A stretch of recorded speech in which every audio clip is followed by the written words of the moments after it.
Hey everyone, making up for lost time, so one more spooky Reddit read for today.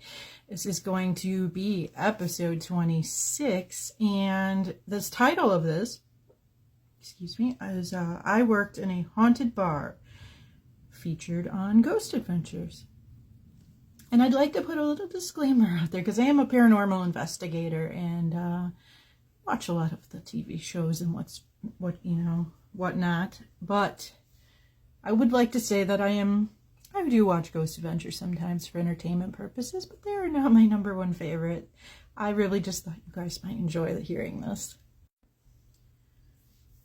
If anyone watches Ghost Adventures, you can look up the episode. It is called The Chinatown Poltergeist, and it's an episode inside the bar I worked at for half of a year. On my first day to the interview, the general manager of the bar was very clear with me that the bar was haunted. They are very serious and that it's more mischievous than it is dangerous. Having had my own personal experiences in college and having somewhat of a higher vibration, I wasn't too worried about it, and I really wanted/needed the job. Vinnie Paul Abbott of Pantera was actually there the night before he died. Fun fact. A lot of my coworkers had different stories along with the stories that are featured in the Ghost Adventures episode. Entities mentioned were an old man and a little girl, really something with little girls in haunted places, having things break or go missing, voices in the storage areas, voices when the bar was empty during the grave hours. It's a 24-hour bar.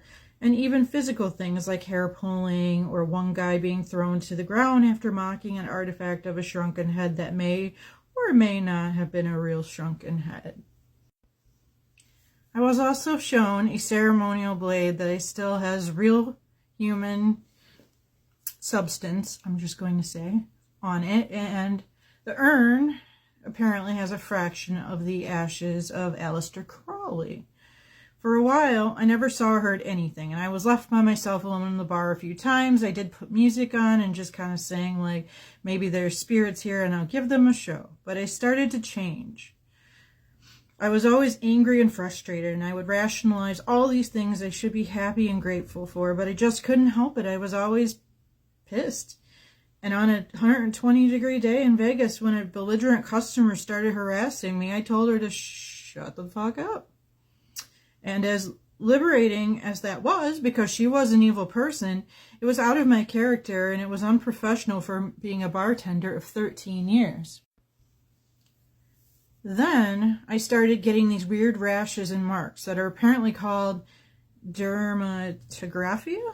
Hopefully I said that right, guys.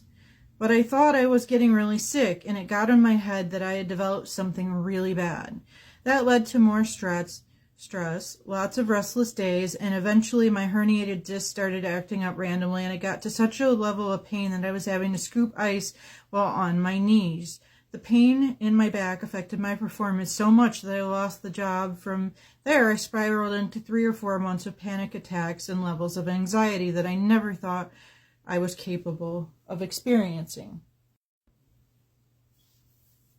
As a spiritual person that is still learning about God, I just called on that, and I prayed for my strength. Eventually, I was able to push through and avoid medication. I worked my way out of depression. But I just haven't been able to shake off the effect that place had on me, and I was warned.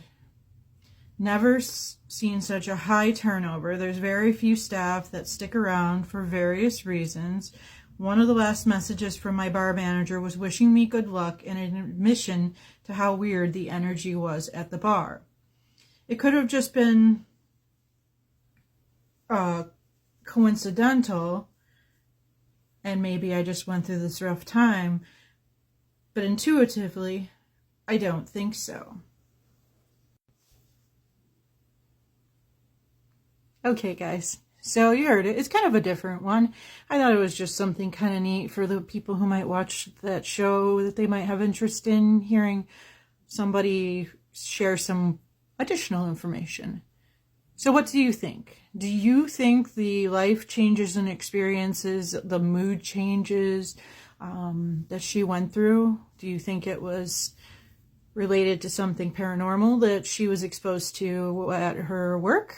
Or do you think that maybe she was just going through it, and, you know, if you're kind of can be down and out, you know, like, and if you're in a place with spiritual energy increase, like hauntings, I think sometimes they can pull on that energy, kind of depleting you a little extra. So maybe adding to a natural period of time that you're struggling. So I personally, as an investigator, I do struggle with depression and anxiety, and I am open about that.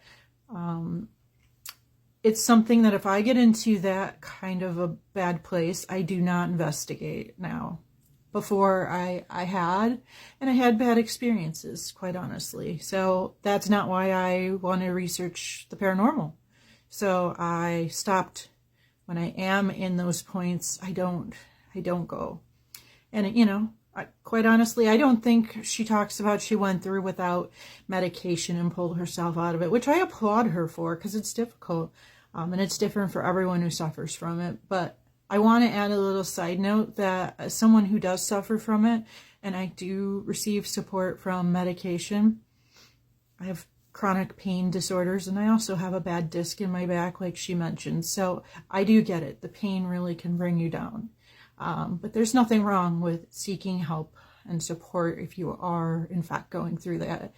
And I know that really has nothing to do with the story all the way there, but I just wanted to add that as a personal note to the people who watch these videos.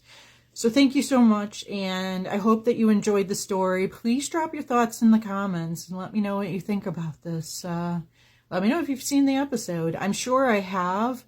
You know, honestly, I might go back and find it to watch it and kind of see. So talk to you guys later. Thank you for watching, and please hit that repost button for me. You guys are the best. Bye-bye.